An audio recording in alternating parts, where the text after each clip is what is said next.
campanya jo diria que és interessant en principi per la presència que hem tingut en els llocs. Hem coincidit en mercats, en llocs de bastanta circulació de gent, i la gent s'ha anat interessant per Òmnium, sobretot pel fet de la transcendència que ha tingut la manifestació del dia 10 de juliol. Hem anat tenint una audiència forta. Catalunya! Catalunya! Bueno, jo crec que cada persona té la seva cultura.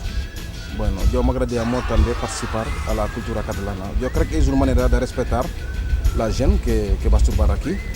Si parlo les seves llengües o conec una mica de la vostra cultura, jo crec que és una manera de respectar-vos. Bueno, m'interessa molt saber com funciona la vostra cultura i també la vostra llengua, que m'estimo més.